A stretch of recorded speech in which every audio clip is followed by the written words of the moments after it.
ಪ್ರತಿಯೊಬ್ಬ ಶಾಸಕರಿಗೂ ನಾನು ಮಂತ್ರಿ ಸ್ಥಾನ ಪಡಿಬೇಕನ್ನುವಂಥ ಆಸೆ ಇದ್ದೇ ಇರುತ್ತೆ. ಯಾರು ರಾಜಕಾರಣದಲ್ಲಿರೋರು ಸನ್ಯಾಸಿಗಳಲ್ಲ. ಅವಕಾಶ ದೊರೆಯಲಾರ್ದವರು ನಿಮಗೊಂದು ಅವಕಾಶ ಮಾಡಿಕೊಡ್ರಿ ಅಂತ ಸಹಜವಾಗಿ ಕೇಳ್ಬೋದು. ಇದರಲ್ಲಿ ಏನು ವಿಶೇಷತೆ ಅಂತ ನನಗೇನು ಕಾಣಿಸ್ತಾ ಇಲ್ಲ. ಈಗ ಸಿ ಎಂ ಬದಲಾವಣೆ ಆಗ್ತಾರ ಅಂತ ಒಂದು ಚರ್ಚೆ ನಡೆದಿದೆ. ನೋಡಿ, ಸಿ ಎಂ ಬದಲಾವಣೆ ಪ್ರಶ್ನೆ ನಮ್ಮ ಪಕ್ಷದ ವರಿಷ್ಠರಿಗೆ ಬಿಟ್ಟಂಥ ವಿಚಾರ ಅದು. ಯಾಕಂದರೆ ಏನೇನು ಚರ್ಚೆ ಆಗಿದೆ ಅದು ನನಗೇನು ಮಾಹಿತಿ ಇಲ್ಲ. ಪಕ್ಷದ ವರಿಷ್ಠರು ತೆಗೆದುಕೊಂಡಂಥ ನಿರ್ಣಯ ಪ್ರಕಾರ ಇಲ್ಲಿವರೆಗೆ ನಡೆದು ಬಂದಿದೆ. ಪಕ್ಷದ ವರಿಷ್ಠರು ಯಾವ ನಿರ್ಣಯ ಕೈಗೊಳ್ತಾರೆ ಆ ಪ್ರಕಾರ ಅಧಿಕಾರ ಹಂಚಿಕೆ ಮಾತುಕತೆ ಏನಾದರೂ ಆಗಿತ್ತು? ಅದು ನಮಗೆ ನೀವೊಬ್ಬ ಕಾಂಗ್ರೆಸ್ನಲ್ಲಿ ಸೀನಿಯರ್ ಲೀಡರ್. ಸೀನಿಯರ್ ಇದೆವು, ಅವೆಲ್ಲ ಆ ಚರ್ಚೆಗೆ ನನಗೆ ಏನೂ ಸಂಬಂಧವೂ ಇಲ್ಲ ಮತ್ತು ಅದ್ರ ಬಗ್ಗೆ ನನಗೆ ಹೇಳಷ್ಟು ಮಾಹಿತಿ ಕೂಡ ಇಲ್ಲ. ಸರ್, ಸುರ್ಜೇವಾಲ್ ಅವರು ಶಾಸಕರಿಗೆ ಕೆಲವು ಸಲಹೆಗಳನ್ನು ಕೊಟ್ಟರು, ಸೂಚನೆಗಳನ್ನು ಕೊಟ್ಟರು ಅಂತ. ಯಾರು ಬಹಿರಂಗವಾಗಿ ಮಾತನಾಡಬೇಡ್ರಿ ಅಂತ ಸಹಜ ಪಕ್ಷ ಶಿಸ್ತು ಉಲ್ಲಂಘನೆ ಆಗಬಾರ್ದಲ್ಲ. ಒಂದು ಪಕ್ಷ ಶಿಸ್ತಿನಿಂದ ನಡಿಬೇಕು. ಮನ್ಸಿಗೆ ಬಂದಂಗೆ ಹೇಗೆ ಬೇಕು ಹಾಗೆ ಮಾತನಾಡೋದು ಪಕ್ಷದ ಶಿಸ್ತು ಉಲ್ಲಂಘನೆ ಆದರೆ ಪಕ್ಷ ಶಿಥಿಲಾದಂಗೆ ಆಗುತ್ತೆ. ಅದಕ್ಕೆ ಶಿಸ್ತಿಗೆ ಒಳಪಟ್ಟು ಮಾಧ್ಯಮಕ್ಕೆ ಹೋಗಬೇಡ್ರಿ. ಏನಾದರೂ ಚರ್ಚೆ ಮಾಡೋದಿದ್ರೆ ನೀವು ಪಕ್ಷದ ವೇದಿಕೆ ಮೇಲೆ ಚರ್ಚೆ ಮಾಡಿ. ನಿನ್ನೆ ಕಾಂಗ್ರೆಸ್ ಶಾಸಕಾಂಗ ಪಕ್ಷದ ಸಭೆಯಲ್ಲಿ ತಮ್ಮ ವಿಚಾರಗಳನ್ನು ಅವ್ರು ಹೇಳ್ಬೋದಲ್ಲ. ಅದ್ರ ಬದಲಾಗಿ ಮಾಧ್ಯಮಕ್ಕೆ ಹೋಗಿ ತಮ್ಮ ಏನಾದರೂ ಅಹವಾಲುಗಳಿದ್ದರೆ ಮಾಧ್ಯಮದ ಎದುರಿಗೆ ಹೇಳ್ಕೊಂಡ್ರೆ ಸಮಸ್ಯೆ ಬಗೆಹರಿಯೋದಿಲ್ಲ. ಅದನ್ನು ಎಲ್ಲಿ ಹೇಳಬೇಕು, ಯಾರಿಗೆ ಹೇಳಬೇಕು, ಅವ್ರಿಗೆ ಹೇಳಿದಾಗ ಅದು ಪಕ್ಷದ ವೇದಿಕೆ ಮೇಲೆ ಹೇಳಿದ್ರೆ ಅದೊಂದು ಅವ್ರಿಗೂ ಒಳ್ಳೆಯದು, ಪಕ್ಷಕ್ಕೂ ಒಳ್ಳೆಯದು. ಆ ದೃಷ್ಟಿಯಿಂದ ಅಖಿಲ ಭಾರತ ಕಾಂಗ್ರೆಸ್ ಸಮಿತಿ ಪ್ರಧಾನ ಕಾರ್ಯದರ್ಶಿ ನಮ್ಮ ರಾಜ್ಯದ ಉಸ್ತುವಾರಿ ಬಂದಿದ್ದಂಥ ಸುರ್ಜೇವಾಲ್ ಅವರು ಕಟ್ಟುನಿಟ್ಟಿನ ಆದೇಶ ನೀಡಿರ್ಬೋದು. ಅದು ನೀಡಲೇಬೇಕು. ನಿಮ್ಮ ವೈಯಕ್ತಿಕ ಅನುಭವದ ಪ್ರಕಾರ ಈ ಅಧಿಕಾರ ಹಂಚಿಕೆ ಇದು ಬೇಕಾ ಸರ್? ರಾಜ್ಯಕ್ಕೆ 136 ಸೀಟ್ ಇದಾವೆ. ಕಾಂಗ್ರೆಸ್ಗೆ ಸಂಪೂರ್ಣ ಬಹುಮತವನ್ನು ಕೊಟ್ಟಿದ್ದಾರೆ. ಕಚ್ಚಾಟ ಯಾಕೆ ಅನ್ಸರ್? ನೋಡಿ, ಈಗ ಹೇಗಿದೆ ಅಂದರೆ ವ್ಯವಸ್ಥೆ ರಾಜಕಾರಣದಾಗ ಕಾರ್ಯಕರ್ತರು ಎಲ್ಲರೂ ಶಾಸಕರಾಗಬೇಕಂತಾರೆ, ಶಾಸಕರಿದ್ದವ್ರು ಎಲ್ಲರೂ ಮಂತ್ರಿ ಆಗ್ಬೇಕಂತಾರೆ, ಮಂತ್ರಿ ಆದವ್ರು ಮುಖ್ಯಮಂತ್ರಿ ಆಗ್ಬೇಕಂತಾರೆ. ಇದು ಹ್ಯೂಮನ್ ಟೆಂಡೆನ್ಸಿ. ಈ ಕಡೆ ಇದು ನ್ಯಾಚುರಲ್ ಆಗಿ ನೀವು ಪ್ರತಿನಿತ್ಯ ನೋಡ್ತಿರಲ್ಲ, ಎಲ್ಲರೂ ಆಸ್ಪಿರೆಂಟೇ. ಈಗ ನೀವು ಆಕಾಂಕ್ಷಿ ಏನು? ನೀವು ಆಕಾಂಕ್ಷಿ? ನಾನು 2 ವರ್ಷದಿಂದ ನಾನು ದೂರನ ಇದ್ದೀನಿ. ಈಗ ನೀವು ಸಿದ್ದರಾಮಯ್ಯನವ್ರನ್ನ ಬಹಳ ಹತ್ತಿರದಿಂದ ಕಂಡವರು. ಬಾಗಲಕೋಟೆ MLA ಎಲೆಕ್ಷನ್ ನಿಂತಾಗ ನಿಮ್ಮ ಪಾತ್ರ ಬಹಳ ದೊಡ್ಡದಿತ್ತು ಅವಾಗ.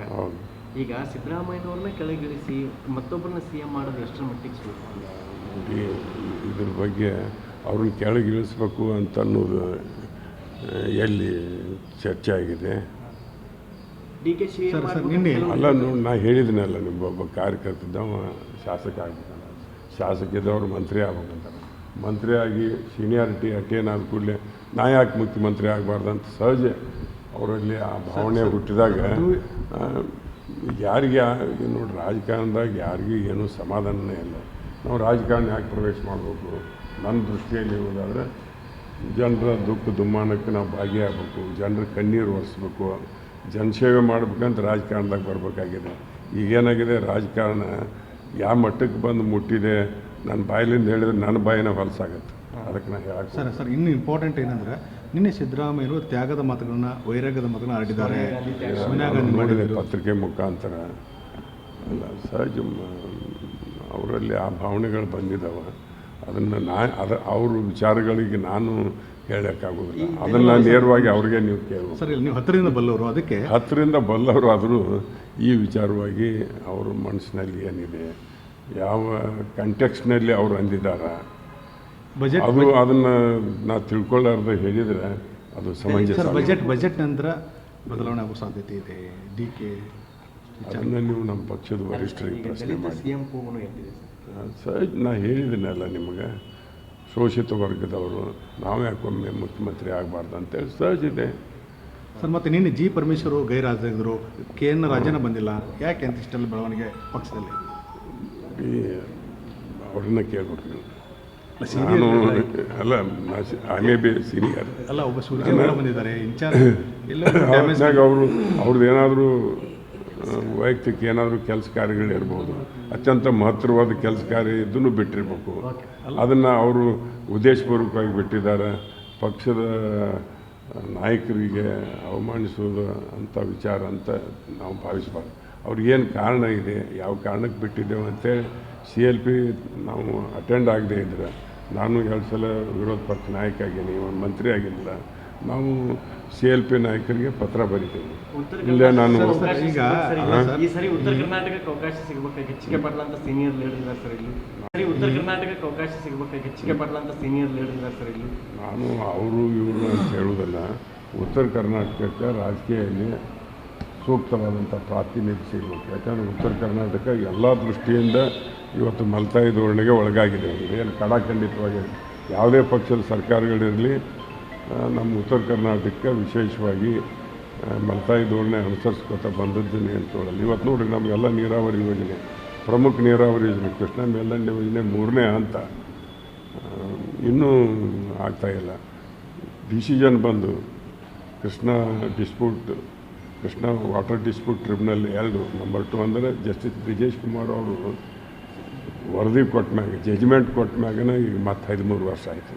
130 TMC ನೀರು 130 TMC ನೀರು ಆಂಧ್ರಕ್ಕೆ ಹೋಗುತ್ತೆ. 13 ವರ್ಷದಿಂದ ಆಂಧ್ರಕ್ಕೆ ಹೋಗಕತ್ತೀವಿ. ಉತ್ತರ ಕರ್ನಾಟಕದವರು CM ಆದ್ರೆ ಸ್ವಾಗತ ಮಾಡ್ತಾರೆ. ಯಾರು ಆಗಲಿ, wholeheartedly I will welcome. Okay sir, thank you. If anybody will become chief minister from Uttara Karnataka, I will welcome it. ಪ್ರತಿಯೊಬ್ಬ ಶಾಸಕರಿಗೂ ನಾನು ಮಂತ್ರಿ ಸ್ಥಾನ ಪಡಿಬೇಕನ್ನುವಂಥ ಆಸೆ ಇದ್ದೇ ಇರುತ್ತೆ. ಯಾರು ರಾಜಕಾರಣದಲ್ಲಿರೋರು ಸನ್ಯಾಸಿಗಳಲ್ಲ. ಅವಕಾಶ ದೊರೆಯಲಾರ್ದವರು ನಮಗೊಂದು ಅವಕಾಶ ಮಾಡಿಕೊಡ್ರಿ ಅಂತ ಸಹಜವಾಗಿ ಕೇಳ್ಬೋದು. ಇದರಲ್ಲಿ ಏನು ವಿಶೇಷತೆ ಅಂತ ನನಗೇನು ಕಾಣಿಸ್ತಾ ಇಲ್ಲ. ಈಗ CM ಬದಲಾವಣೆ ಆಗ್ತಾರ ಅಂತ ಒಂದು ಚರ್ಚೆ ನಡೆದಿದೆ. ನೋಡಿ, CM ಬದಲಾವಣೆ ಪ್ರಶ್ನೆ ನಮ್ಮ ಪಕ್ಷದ ವರಿಷ್ಠರಿಗೆ ಬಿಟ್ಟಂಥ ವಿಚಾರ ಅದು. ಯಾಕಂದರೆ ಏನೇನು ಚರ್ಚೆ ಆಗಿದೆ ಅದು ನನಗೇನು ಮಾಹಿತಿ ಇಲ್ಲ. ಪಕ್ಷದ ವರಿಷ್ಠರು ತೆಗೆದುಕೊಂಡಂಥ ನಿರ್ಣಯ ಪ್ರಕಾರ ಇಲ್ಲಿವರೆಗೆ ನಡೆದು ಬಂದಿದೆ. ಪಕ್ಷದ ವರಿಷ್ಠರು ಯಾವ ನಿರ್ಣಯ ಕೈಗೊಳ್ತಾರೆ ಆ ಪ್ರಕಾರ ಅಧಿಕಾರ ಹಂಚಿಕೆ ಮಾತುಕತೆ ಏನಾದರೂ ಆಗಿತ್ತು? ಅದು ನಮಗೆ ನೀವೊಬ್ಬ ಕಾಂಗ್ರೆಸ್ನಲ್ಲಿ ಸೀನಿಯರ್ ಇದೆವು.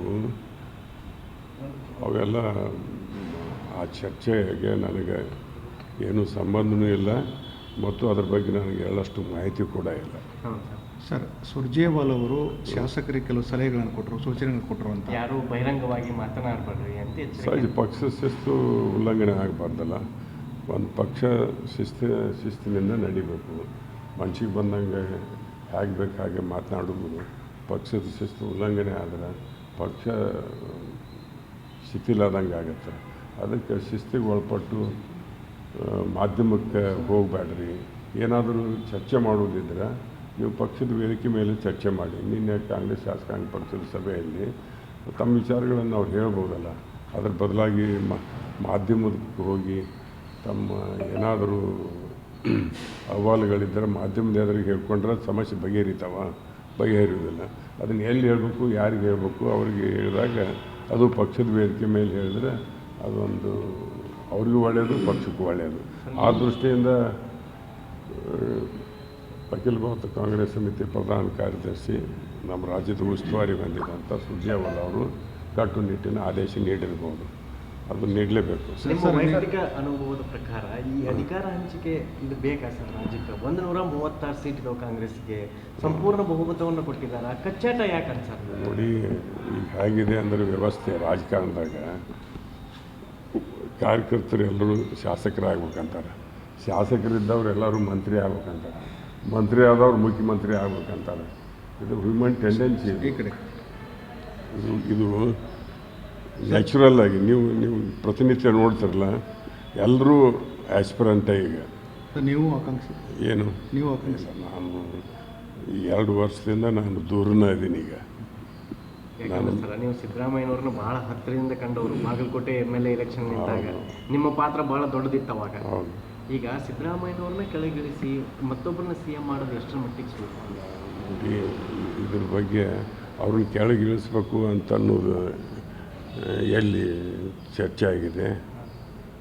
DK ಅಲ್ಲ ನೋಡಿ, ನಾ ಹೇಳಿದ್ದೀನಲ್ಲ, ನಿಮ್ಮೊಬ್ಬ ಕಾರ್ಯಕರ್ತಿದ್ದವ ಶಾಸಕ ಆಗ್ಬೇಕಂತ, ಶಾಸಕ ಇದ್ದವ್ರು ಮಂತ್ರಿ ಆಗ್ಬೇಕಂತಾರೆ. ಮಂತ್ರಿ ಆಗಿ ಸೀನಿಯಾರಿಟಿ ಅಟೇನ್ ಆದ ಕೂಡಲೇ ನಾ ಯಾಕೆ ಮುಖ್ಯಮಂತ್ರಿ ಆಗಬಾರ್ದು ಅಂತ ಸಹಜ ಅವರಲ್ಲಿ ಆ ಭಾವನೆ ಹುಟ್ಟಿದಾಗ ಯಾರಿಗೆ ನೋಡ್ರಿ ರಾಜಕಾರಣದಾಗ ಯಾರಿಗೂ ಏನೂ ಸಮಾಧಾನನೇ ಇಲ್ಲ. ನಾವು ರಾಜಕಾರಣ ಯಾಕೆ ಪ್ರವೇಶ ಮಾಡಬೇಕು? ನನ್ನ ದೃಷ್ಟಿಯಲ್ಲಿ ಹೋದಾದರೆ ಜನರ ದುಃಖ ದುಮ್ಮಾನಕ್ಕೆ ನಾವು ಭಾಗಿಯಾಗಬೇಕು, ಜನರ ಕಣ್ಣೀರು ಒರೆಸ್ಬೇಕು, ಜನಸೇವೆ ಮಾಡ್ಬೇಕಂತ ರಾಜಕಾರಣದಾಗ ಬರಬೇಕಾಗಿದೆ. ಈಗೇನಾಗಿದೆ, ರಾಜಕಾರಣ ಯಾವ ಮಟ್ಟಕ್ಕೆ ಬಂದು ಮುಟ್ಟಿದೆ, ನನ್ನ ಬಾಯಿಲಿಂದ ಹೇಳಿದ್ರೆ ನನ್ನ ಬಾಯಿನ ಹೊಲಸಾಗತ್ತೆ. ಅದಕ್ಕೆ ನಾನು ಹೇಳಕ್ಕೆ ಸರ್ ಇನ್ನು ಇಂಪಾರ್ಟೆಂಟ್ ಏನಂದರೆ ನಿನ್ನೆ ಸಿದ್ದರಾಮಯ್ಯರು ತ್ಯಾಗದ ಮಾತುಗಳನ್ನ ವೈರಾಗ್ಯದ ಮಾತುಗಳನ್ನ ಆಡಿದ್ದಾರೆ.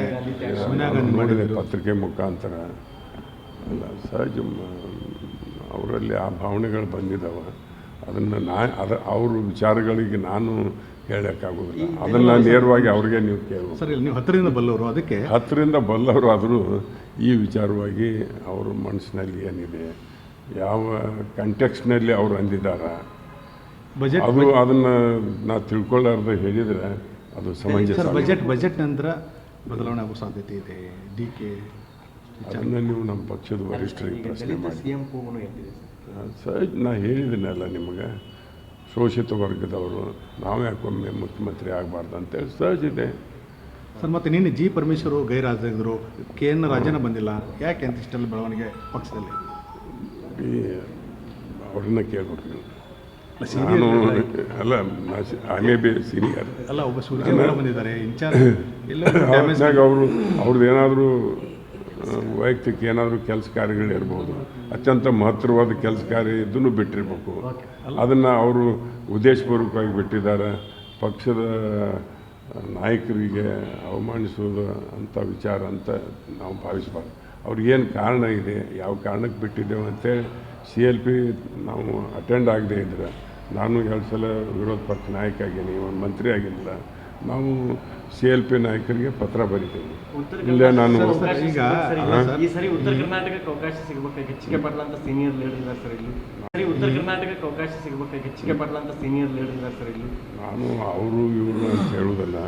ಉತ್ತರ ಕರ್ನಾಟಕಕ್ಕೆ ರಾಜಕೀಯದಲ್ಲಿ ಸೂಕ್ತವಾದಂಥ ಪ್ರಾತಿನಿಧ್ಯ ಸಿಗಬೇಕು. ಯಾಕಂದರೆ ಉತ್ತರ ಕರ್ನಾಟಕ ಎಲ್ಲ ದೃಷ್ಟಿಯಿಂದ ಇವತ್ತು ಮಲ್ತಾಯಿ ಧೋರಣೆಗೆ ಒಳಗಾಗಿದೆ. ಏನು ಕಡಾಖಂಡಿತವಾಗಿ ಯಾವುದೇ ಪಕ್ಷದ ಸರ್ಕಾರಗಳಿರಲಿ, ನಮ್ಮ ಉತ್ತರ ಕರ್ನಾಟಕಕ್ಕೆ ವಿಶೇಷವಾಗಿ ಮಲ್ತಾಯಿ ಧೋರಣೆ ಅನುಸರಿಸ್ಕೊತಾ ಬಂದದ್ದನ್ನೇ ಅಂತ ಹೇಳಲ್ಲ. ಇವತ್ತು ನೋಡಿರಿ, ನಮಗೆಲ್ಲ ನೀರಾವರಿ ಯೋಜನೆ, ಪ್ರಮುಖ ನೀರಾವರಿ ಯೋಜನೆ ಕೃಷ್ಣ ಮೇಲ್ದಂಡೆ ಯೋಜನೆ 3ನೇ ಹಂತ ಇನ್ನೂ ಆಗ್ತಾಯಿಲ್ಲ. ಡಿಸಿಷನ್ ಬಂದು Krishna water dispute tribunal 2 number 2 ಅಂದರೆ ಜಸ್ಟಿಸ್ ಬ್ರಿಜೇಶ್ ಕುಮಾರ್ ಅವರು ವರದಿ ಕೊಟ್ಟ ಮ್ಯಾಗ, ಜಜ್ಮೆಂಟ್ ಕೊಟ್ಟ ಮ್ಯಾಗನ ಈಗ ಮತ್ತೆ 13 ವರ್ಷ ಆಯಿತು. 130 TMC ನೀರು 130 TMC ನೀರು ಆಂಧ್ರಕ್ಕೆ ಹೋಗುತ್ತೆ. 13 ವರ್ಷದಿಂದ ಆಂಧ್ರಕ್ಕೆ ಹೋಗಕತ್ತೀವಿ. ಉತ್ತರ ಕರ್ನಾಟಕದವರು CM ಆದ್ರೆ ಸ್ವಾಗತ ಮಾಡ್ತಾರೆ. ಯಾರು ಆಗಲಿ, wholeheartedly I will welcome. Okay sir, thank you. If anybody will become Chief Minister from Uttar Karnataka, I will welcome it.